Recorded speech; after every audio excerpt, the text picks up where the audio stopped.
Brought to you by V-Guard, co-powered by Sensodyne. सोमवारी संध्याकाळी मुंबईमध्ये वादळी वाऱ्यासह जोरदार पावसाने मुंबईमध्ये हजेरी लावली होती। त्यामध्ये घाटकोपरमध्ये जे एक होर्डिंग आहे ते भलं मोठं होर्डिंग पडलं आणि त्या ठिकाणी मोठी दुर्घटना घडली। यामध्ये आतापर्यंत 14 जणांना आपला जीव गमवावा लागलेला आहे, तर 88हून अधिक जण जे आहेत ते यामध्ये जखमी झालेले आहेत। त्यांच्यावरती राजावाडी आणि इतर रुग्णालयामध्ये उपचार सुरू आहेत। आपण पाहू शकतो की देखिए उनका काम है अफवाह से गर्मी बढ़ाना और हमारा काम है माहौल को ठंडा रखना। हमारा नेता कैसा हो जो माहौल को रखे ठंडा वैसा हो। अब की बार वी गॉट एयर कूलर का चमत्कार।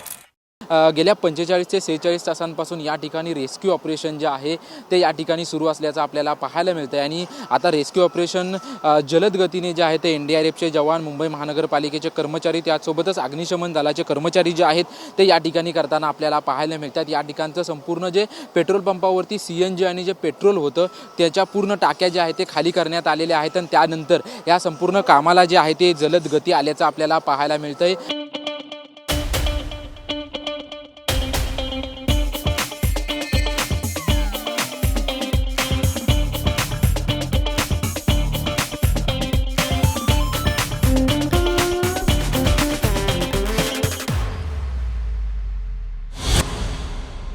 आपण पाहू शकतो की एक भलं मोठं मुंबई महानगरपालिकेचं कटर जे आहे ते कटर या ठिकाणी आणण्यात आलेलं आहे आणि या कटरच्या माध्यमातून जे होर्डिंगचं मोठमोठी सळई जे आहे ते सळई कापण्याचं काम या कटरच्या माध्यमातून केलं जाणार आहे। आणि आपण पाहतोय की जे या दुर्घटनेमध्ये जे काही पेट्रोल पंपावरती 4 चाकी वाहनं किंवा दुचाकी वाहनं जी होती ती वाहनांना देखील बाहेर काढण्यात मुंबई महानगरपालिकेच्या कर्मचाऱ्यांना यश आल्याचं आपल्याला पाहायला मिळतंय।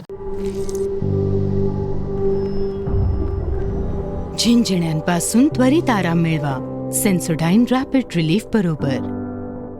आणि ज्या पद्धतीने या होर्डिंग पडलं त्यानंतर मुंबई महानगरपालिका आणि संपूर्ण राज्यामध्ये जे आहे ते सर्व प्रशासन जे आहे ते ॲक्टिव्ह झाल्याचं आपल्याला पाहायला मिळालं। आणि आता ह्या होर्डिंगच्याच बाजूला अन्य काही जी होर्डिंग आहेत, जे भली मोठी होर्डिंग आहेत, त्यांच्यावर देखील वरती कारवाई जी आहे ती कालपासून मुंबई महानगरपालिकेने सुरू केलेली आहे। जे घाटकोपर दुर्घटना ज्या ठिकाणी घडली त्याच्याच बाजूला आणखी 3 होर्डिंग आहेत, त्याच्यापैकी 2 होर्डिंग काढण्याचं काम जे आहे ते मुंबई महानगरपालिकेच्या वतीनं करण्यात येत आहे। कारण की काल ज्यावेळेस मुंबई महानगरपालिकेने सांगितलं त्याच वेळापासून हे भलं मोठं जे 2 होर्डिंग आहेत ते देखील होर्डिंग काढण्याचं काम सध्या मुंबई महानगरपालिकेच्या वतीनं सुरू आहे। ज्या ठिकाणी दुर्घटना घडली त्या ठिकाणचं देखील मोठ्या प्रमाणात आता काम सुरू करण्यात आलेलं आहे। कारण की गेले 2 दिवस या ठिकाणी पेट्रोल पंपावरती इंधन होतं आणि त्या इंधनामुळे इथे गॅस कटर वापरण्यास येत नव्हतं, त्याच्यामुळे मोठ्या प्रमाणात या ठिकाणी हानी झाली असती, त्यामुळे गॅस कटर वापरला जात नव्हता। परंतु आता सकाळपासून गॅस कटरच्या साहाय्याने आणि इतर साधन सामुग्रीच्या साहाय्याने जे आहे ते या ठिकाणचं जे काही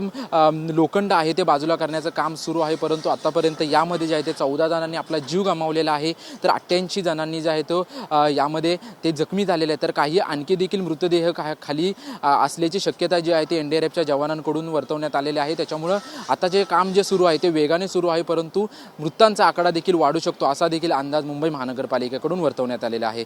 कॅमेरामन मनीष विचारेसह Nivrutti Babar, TV9 Marathi, Mumbai. Brought to you by V-Guard, co-powered by Sensodyne.